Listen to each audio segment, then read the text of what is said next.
guys, and welcome to MotorBeam. This is an icon. This is the cheapest bobber you can buy in India. This is the Jawa Perak. We are almost a year late to review this motorcycle, but in today's video, we'll find out quite a few things that you might not have seen in other videos. We'll talk about the good, we'll talk about the bad, and I'll tell you, does it make sense to make this icon your collectible? Before we begin, subscribe to MotorBeam and don't forget to hit the bell icon.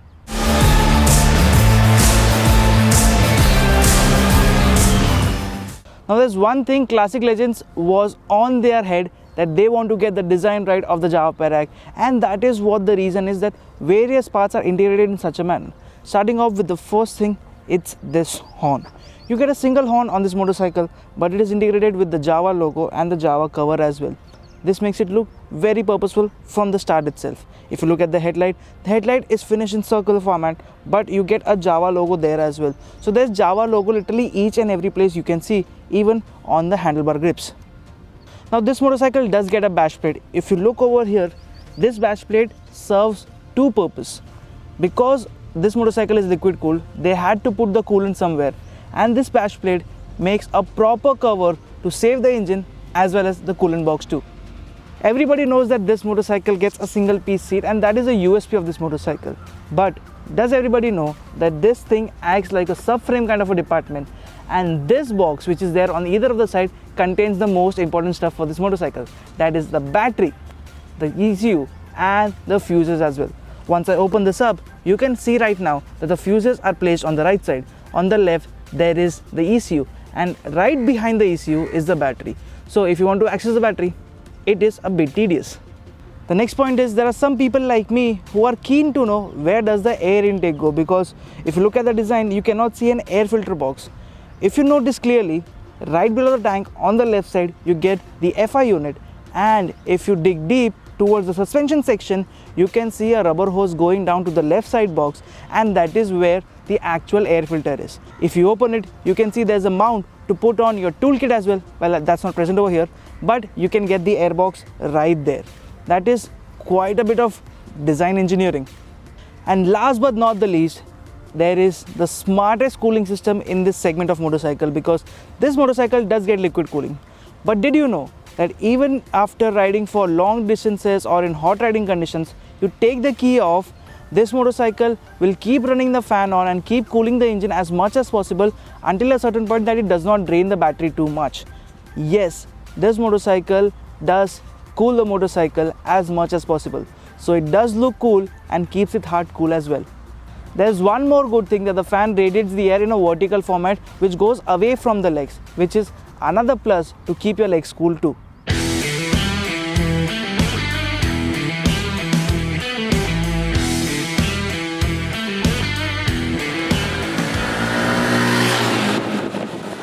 Now let's start with the cons of this motorcycle. Number one being the ergonomics.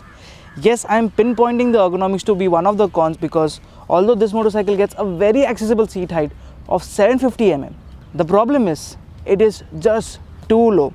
The seat cushioning is decent, but it is way too soft for my kind of liking, and for any person who's heavier than me, I am 90 kgs, I just sunk into the seat and get a bench feeling. Although this contour helps a little, not too much.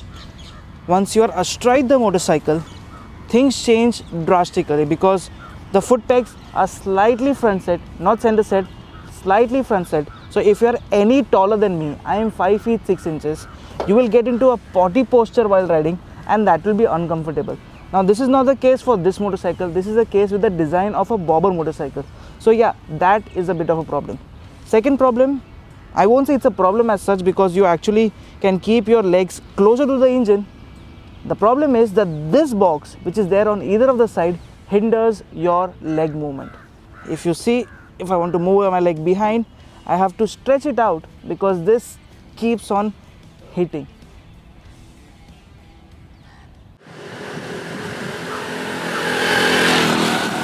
The next con I'll say is that this motorcycle does not get any kind of special LEDs. Halogen headlight, halogen indicator finished in yellow for the rear as well, and the fuel tank comes in your hand.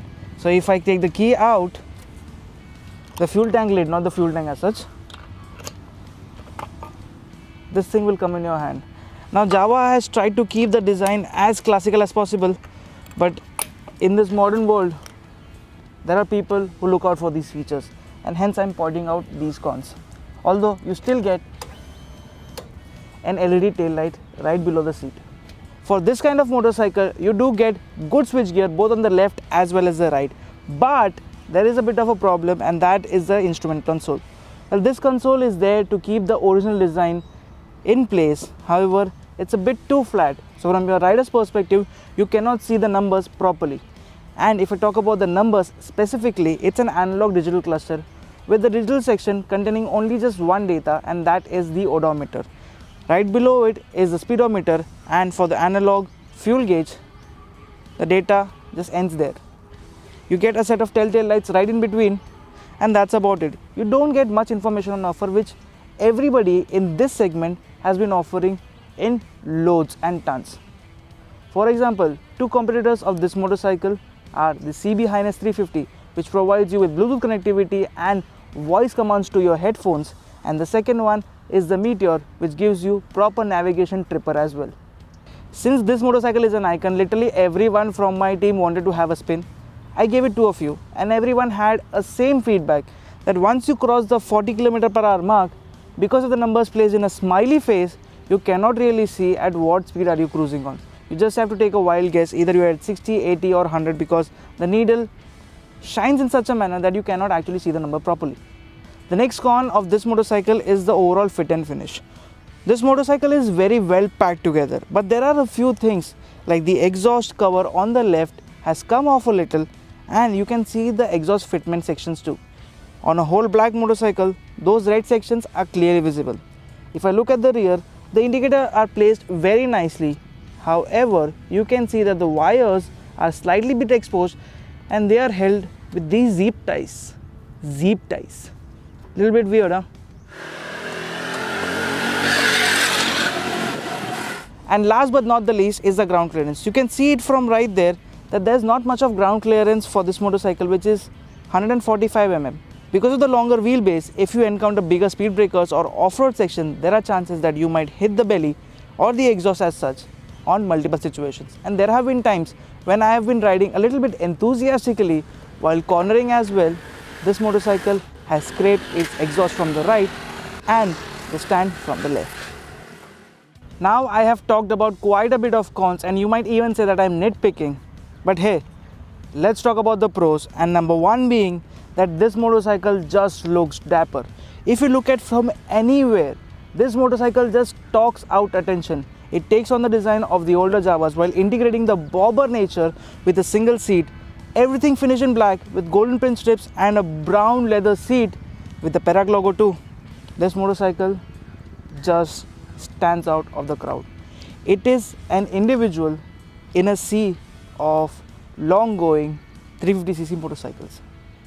Now, apart from the looks, Classic Legends have done one more brilliant thing, that they haven't given this motorcycle the same 293cc motor, but this one gets a 334cc producing 30.2 bhp of power and 32.7 Nm of torque, which is a bit more than the previous Jawa 42 and the Jawa Standard, making this motorcycle a hoon to ride. The throttle response is crazy. You get a very good low end, very strong mid range, and a decent top end too. Although the top end gets flat after a certain point, but this motorcycle is just a hoon to ride.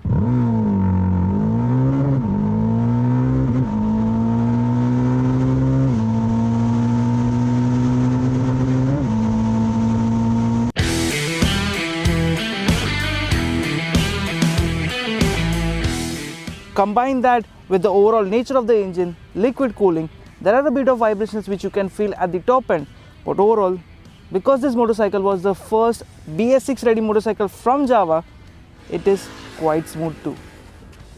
Adding to the fun nature of this motorcycle is the 6-speed gearbox with a decently heavy clutch. Now, there are various other motorcycles in this segment, but they don't get 6-speed gearbox. This one gets a 6-speed gearbox, and just because of that, you can achieve a higher top speed, cruise at a better pace, and with lesser vibrations. This motorcycle, yes, you can do long distance touring too. However, you will have to bear with the uncomfortable ergonomic posture and the seat. If you're okay with that, and you want such a motorcycle, you can go the distance as well. The last pro is the riding dynamic. The engine is a hoon, ditchik, and so is the gearbox. And to complement all of that, you've got brilliant riding dynamics thanks to the new set of chassis and brilliant suspension setup too. When I say brilliant, the suspension setup is hard, although the travel is not much. So please note that this motorcycle is not as comfortable. However, if you are into enthusiastic riding and want to have that complete feedback from the front as well as the rear, this motorcycle provides you with a ton of it. Although there is a problem, on smooth tarmac, on smooth riding conditions, things are very nice. But as soon as the things go bad or roads go bad, the rear has a very bad bounce back effect. The front, however, manages to take on bumps, heavier ones. The rear does not help you at all. So overall, the riding dynamics are perfect for enthusiasts. But if you want comfort, this is not the place.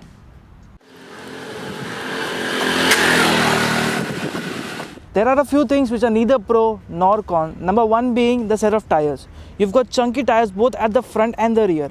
Although these are tubeless tires with tube fit on a tube rim.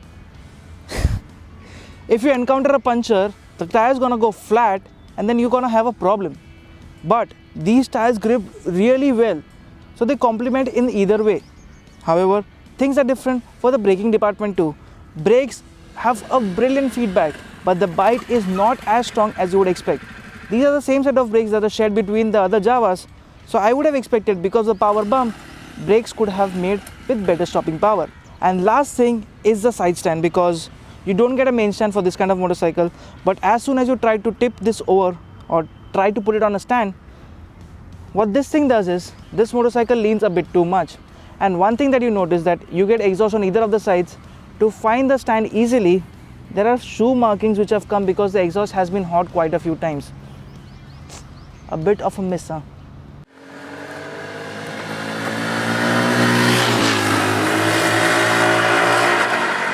This motorcycle comes at an on-road cost of 2,34,000 rupees, Mumbai. For that price, it is costlier than its competitors. It is definitely costlier than the other Javas too. But you don't get the set of features that you ask for it. However, what you do get is a dapper looking motorcycle, and with those slash cut exhaust, I am just flattered. This motorcycle is perfectly for the small set of people who want to look good, want to visit cafes and come back, and this becomes the perfect secondary motorcycle. So if you're out in the market to get yourself something like this, then Jawa Perak should be your pick. Thank you so much for watching.